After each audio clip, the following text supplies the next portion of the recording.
gun and his hand didn't waver. And his pale blue eyes stared at me, unblinking, cold and deadly. Then I saw his fingers start to tighten on the trigger, and I knew that in one more second my last case was due to be closed.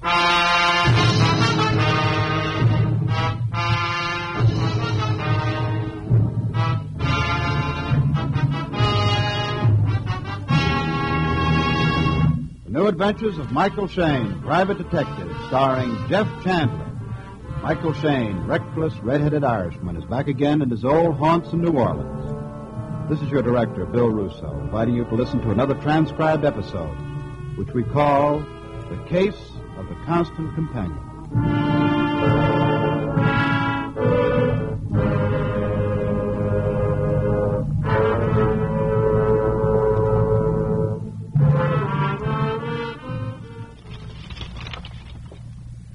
George, come back, all is forgiven. Molly. These personals. Don't keep her waiting, George.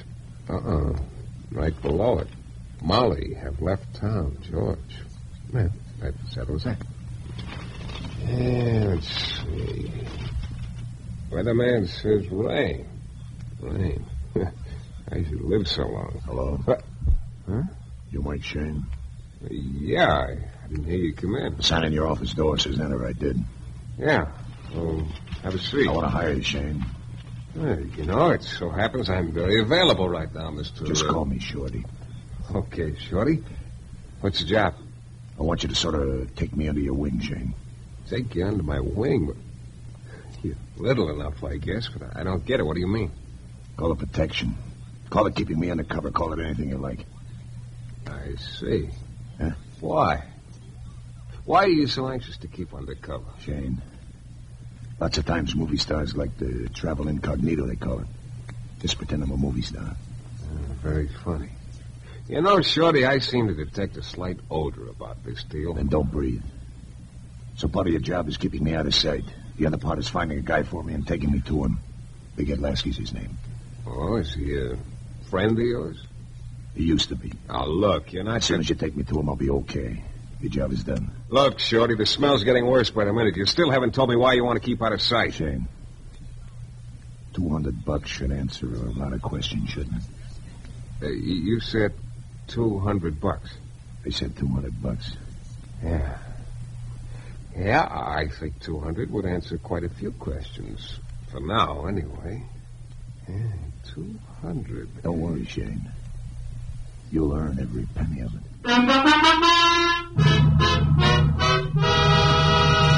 In a moment, we'll be back to the New Adventures of Michael Shayne and the Case of the Constant Companion.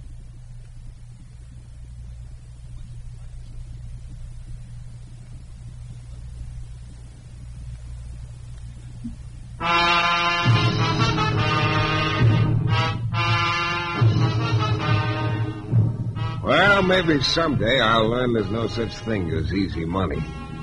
I guess I forgot that the morning a little guy appropriately named Shorty laid 200 big bucks on my desk. According to Shorty, all I had to do was keep him out of sight and find a character named Big Ed Lasky for him. Of course, there was something about Shorty that chilled me a little.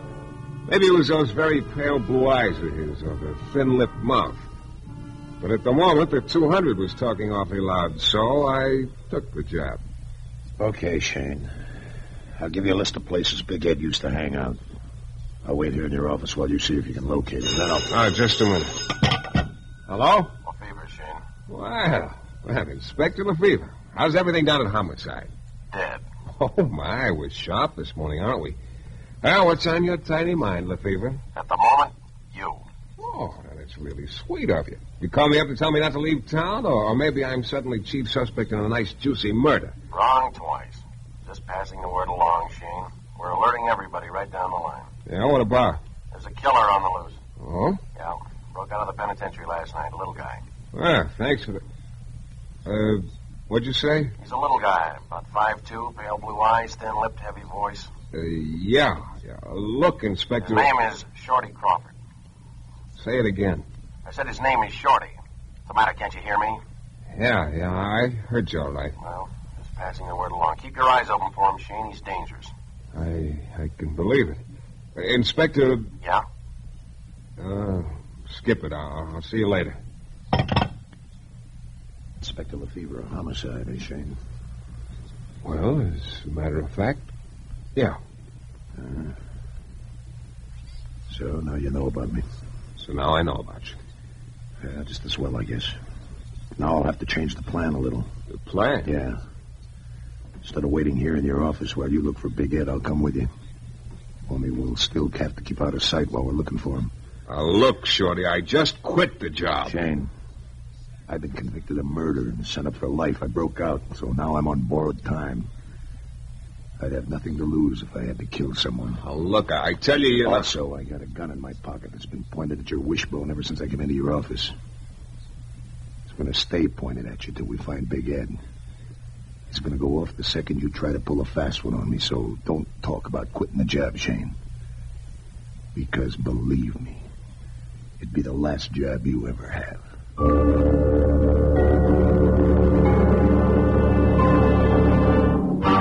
Well, that left me nothing to say. After dark, we headed for a bar Shorty told me used to be a hangout of Big Ed's. Shorty had his hat pulled low over his eyes and left it that way as we went inside. The two of us walked up to the bar, and Shorty stood with his face turned away. What'll it be, Mac? Little information. Information? You want information? I got a desk down at the depot. We sell drinks here. What'll it be? You seen Big Ed lately? Who? Big Ed Lasky. You been around here lately? Like I said, what'll it be, bud? Now, about Big Look, Ed... you've been out of circulation a while, Mac. He ain't been around for more than a year. Now, you want a drink or don't you? Never mind. Thanks. That's all right.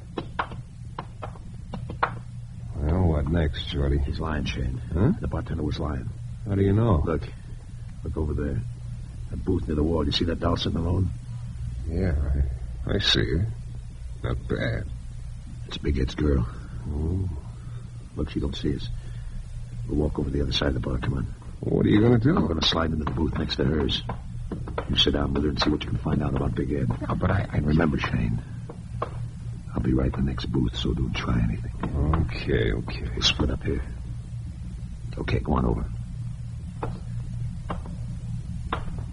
Hello, you mind if I join?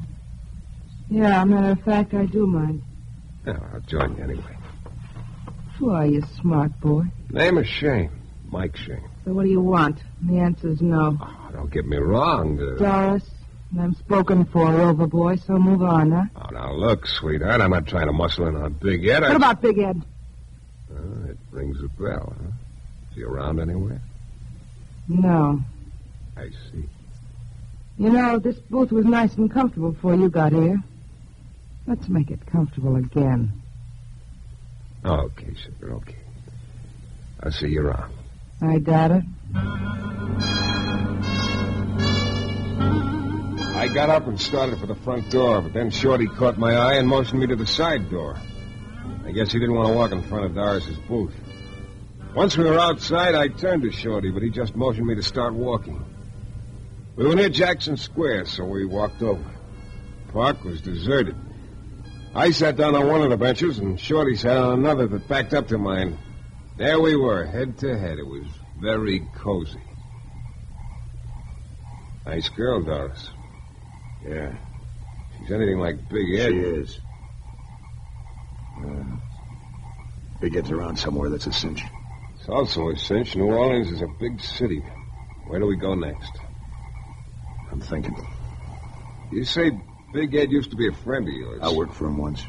Long time ago, huh? Before I went to the pen. Why are you so hot over him? What happens when we find him?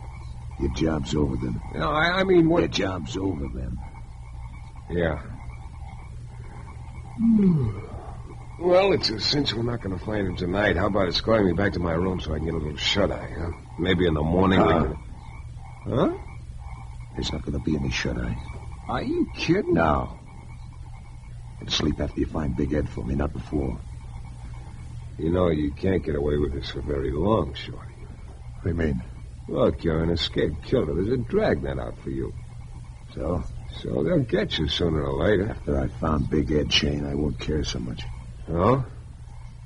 Well, then think this one over. You're watching me like a hawk, aren't you, Shorty? Like a hawk. Yeah, well, I'm going to be watching you like a hawk, too. I'm going to be waiting. Just waiting. Waiting for what? Sooner or later, you're going to get sleepy. You can't stay awake forever. One of these times, you're going to realize you're real tired. Your head's going to start nodding. Hey, you want to drop your guard for a second?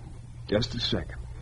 Just long enough for me to jump you. I'll be waiting for that second, Shorty. Waiting. You through, Shayne? Yeah. Just remembering. Yeah. Well, do we sit on these benches all night? No. I'll go back to your office. Okay. Coin the phrase, you're the boss. It's a long walk, you know. There's a taxi cruising down the next block. Call it. Well, man's getting a little more sensible. Taxi! Hey, taxi! Taxi! He heard you. Now, look. When he pulls up, you get in first. I follow you. Okay. Tell the driver to keep moving. You'll give him the address later. You got it? Yeah, I got it. Shayne. I know, no tricks. Yeah. Yep.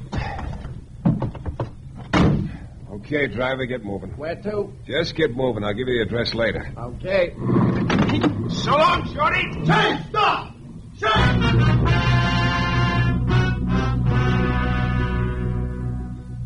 I hit the street, bounced to my feet, and hightailed it into the park. I figured Shorty wouldn't risk a shot from the cab, and I was banking on getting to the bushes before he could get the driver to stop. But just as I reached the bushes, a rugged-looking hand shot out and around my neck. Just a minute, Shayne. Hey, let go of me, will you? I got a message for you from Big Ed. Look, I'm in a hurry. You're looking for Big Ed. He doesn't want you to find him. It's a bullet for you if you do. Take your hands off me, or Forget I'll... about Big Ed, Shayne. Maybe this will convince you. Oh!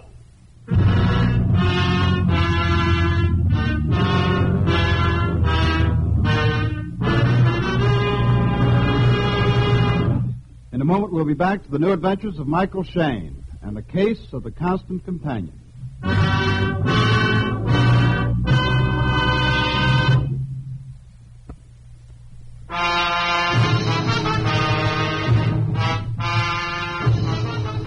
It all started when a character named Shorty offered me $200 to hide him out and find someone called Big Ed Lasky for him. While Shorty was in my office, Police Inspector Lefevre telephoned to tell me there was a killer on the loose. There was no doubt about the description he gave me. It was Shorty, all right. The little guy promptly told me what would happen to me if I didn't go through with the deal. So we started out.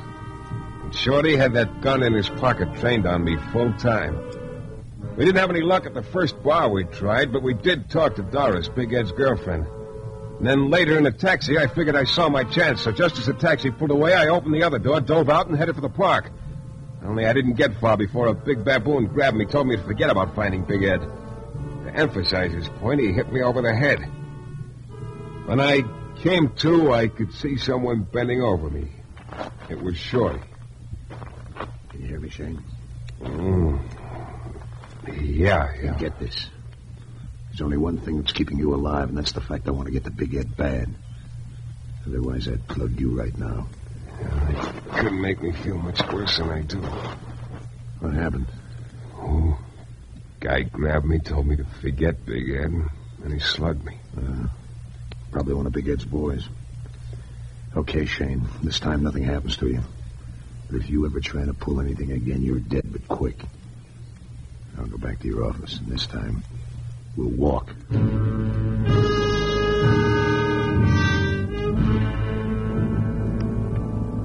Well, we finally got back to my office, and I was really beat.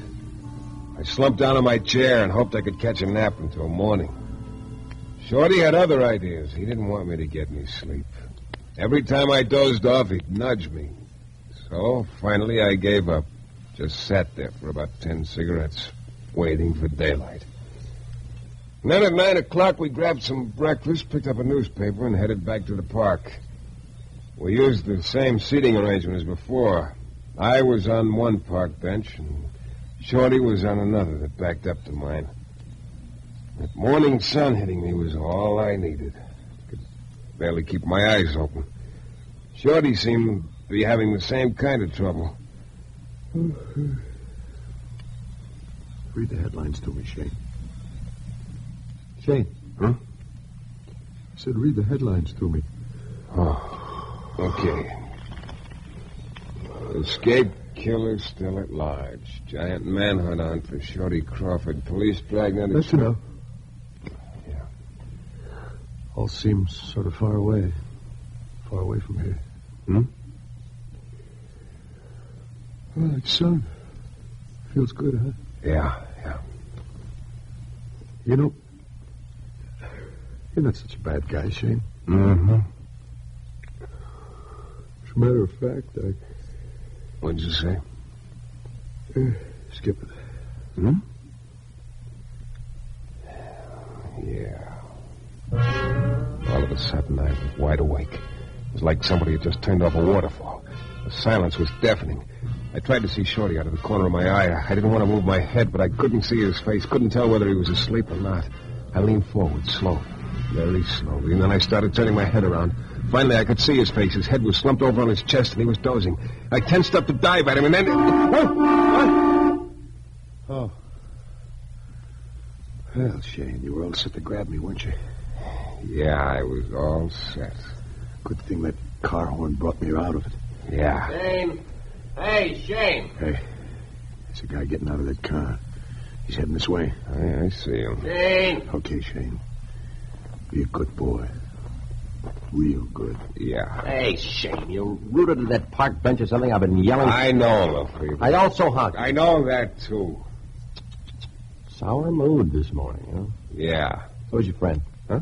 I said, who's your friend on the bench behind you there? Well, I don't know him, Inspector. Oh, that's my mistake. I thought I saw you talking to him when I got out of the car. Well, no. Well, what are you doing sitting in the park anyway? Business that bad for you? And it's not good right now. How about you? Oh, it's about the same. We're still after Shorty Crawford. No sign of him, huh? No, none yet. I got a hunch we're getting closer all the time. Well, it's good. Yeah. We'll nab him before long. What's the story on him, Lefebvre? All I know is he was convicted of murder. Well, Shorty used to work for a guy named Big Ed Lasky. Oh? So an enemy of Big Ed's, Tom Dixon, wound up dead one day. Case was that Shorty killed Dixon. A few of the boys thought that Big Ed had hired Shorty to kill the guy, but nothing could be proved. And Big Ed had an alibi for himself as far as the actual killing was concerned, so Shorty was convicted. Oh. Well, like I told you before, Shayne, keep your eyes open. Yeah.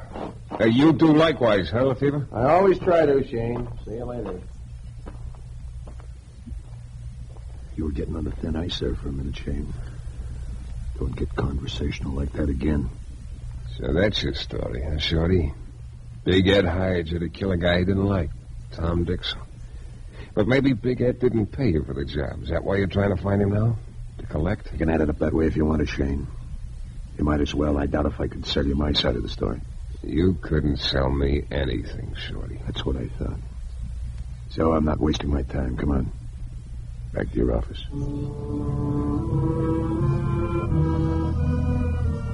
All the way back to the office, I was cussing out Lefebvre to myself. First, for honking his horn and waking Shorty just when I was going to grab him, and second, for standing there talking to me and not spotting Shorty. We walked into my office just in time for me to pick up the phone. Hello. Fever, Shayne. Oh, you're a big help. Don't worry. I spotted Shorty sitting on the bench behind you. Well, now you tell me. Why didn't you... I had a hunch he had a gun under his arm pointed at you. I didn't want you to collect a slug. Look, is he still there in your office with you? Yeah. Stall him. We'll be there in 60 seconds. Who was it, Shayne? Why, it was my landlady. What? My landlady. She forgot to say... You're lying. Look, I tell you... Let's get out of here. Oh, look, Shorty, I'm tired. Look, you think I'm as fresh as a daisy? I've been awake for 24 hours longer than you have, and I'm still on my feet. Now get on yours. We're getting out of here. Why? I like it here. We're leaving. Now, Hey, wait a minute. Huh? No, Shorty... Shut up. Siren. You can't, so that's it. So you've been real smart, Shayne. So you pulled a fast one. Now, look, Shorty, you... Okay, Shayne. So maybe they'll get me. But you'll go first.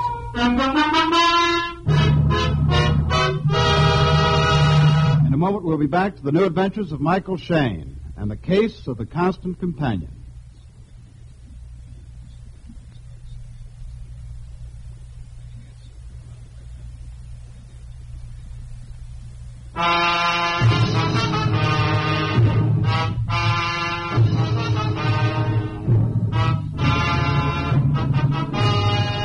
gun, and Shorty's hand didn't waver. And his pale blue eyes stared at me, unblinking, cold and deadly. Then I saw his fingers start to tighten on the trigger. I knew that in one more second, my last case was due to be closed. Okay, Shayne. It's payoff time for you. Shorty, I tell you, I didn't tip off anyone. Save it. You're on your way out, Shayne. Is it right? Who's that? How would I know? Okay. I'm going over against the wall. Tell her whatever it is to come in. And if it's the cops, I'll start shooting. Go ahead. Yeah. Come in.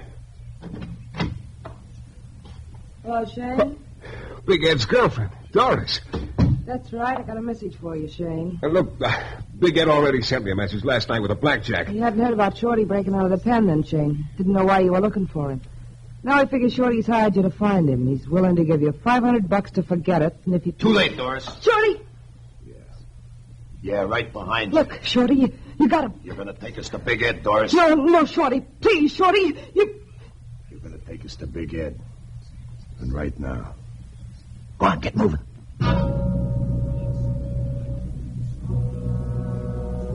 The three of us went down the back stairs and out the side door. Doris's face was the color of paste. I kept wondering what had happened to that siren we'd heard up in my office. But then, just as we were getting into Doris's car, I spotted a cop across the street giving a guy a ticket. So that was what the siren was about. Doris slid in behind the wheel. I got in front with her, and Shorty was in the back seat. I could hardly keep my eyes open. One look at Shorty told me he was almost ready to fold, too. Nobody said anything as she drove out to the edge of town and pulled up in front of a little house that was off by itself. We went up the path. Doris hesitated a minute, but Shorty prodded her with the gun, so she opened the door and went in. I was next in line. Shorty was bringing up the rear. Ed, I Doris, tried... what's the matter with you? Why don't you bring Shayne out here? Ed, I didn't want... Hey, you're the baboon who slugged me in the park Doris, last night. you stupid. Hello, Ed. Shorty. Yeah. Don't move, Ed. Look, Shorty, Shut up. Well, Ed, I finally got to you, didn't I? Look, Shorty, let's make a deal, huh? Too late for deals, Ed. Too late for anything. Shorty... I'll get to you in a minute, Doris. Okay, Ed. I'm going to kill you, you know that. No, Shorty, no. But first... Say it, Ed. Go ahead. Say it. Say what? What I broke out of the pen to hear you say. What I've been dragging this private eye all over to find you for, so you could say it. Say it. About Tom Dixon. The guy that convicted me of killing. Spill it. You didn't kill him, Shorty. I did. What? Shorty, Yeah, go ahead, Ed. Spill some more. Talk. I killed Dixon. Doris faked an alibi for me. We framed you. Shorty, I didn't want to have nothing. Shorty, you're innocent. Yeah. Nobody believes that, Shayne. I tried to tell them before, but they had too good a case against me. Yeah, but... You don't understand. You can't understand why I'd bust out of the pen. Risk my neck just to hear Big Ed squeal. Huh? Sure, I understand it, but look, Shorty, if you're innocent, we can... I told you. Nobody believed my story. It's different now. I just heard Ed confess. I tell you, it's too late. Only thing left to do is kill these two rats. One by one. No, Ed. No, Shorty, no. Just kill them, and it'll be all over. Then I can rest. Kill him first. Then rest. I was so groggy from lack of sleep, it took me a couple of seconds to figure out what had happened. Then it hit me. Shorty was on the verge of folding. Yeah, the strain of the last few days had finally caught up with him. He was practically out on his feet. The gun in his hand started sagging, but my reflexes were sagging too, and Big Ed beat me to the punch. He dove at Shorty and grabbed the gun. Okay. Get back, Shayne. Now, Shorty, we play it the other way. I threw it away. My chance to kill you. I threw it away. You'll never get another, Shorty. You'll be next, Shayne. You know too much about me now. Oh, look, Shut Ed. up. Okay, Shorty, here it is. The slug caught Shorty in the shoulder and spun him around. I dove at Ed, and before he could bring the gun around to me, my fist connected. Ed crumpled over. I looked around for Doris. She was nowhere in sight. Went to the door and pulled it open. Hello, Shayne. Oh, Inspector Lefevre. You're a little late, aren't you? Maybe? Hey, a girl just ran out of here. Yeah. She's in the squad car. Oh. Messy in here, isn't it? Yeah. And Shorty will be okay, though. It's just a shoulder wound. Well, we'll get him back to jail. No. Wrong guy, Lefevre. There's your boy, Big Ed Lasky. Come again? He's all a frame. Shorty's innocent. Now, that's real interesting, Shayne. You got any proof? Mm-hmm. I heard Big Ed confess.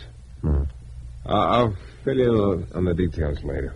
Right now, this couch looks awful. Well, Shayne, there's still a couple of things. Yeah, they can keep, Inspector. Look, I've been without sleep for 2 whole days. Shayne, I've Go got away, little man. Shayne, Later. Just one more thing, Lefevre. What is it? Shayne!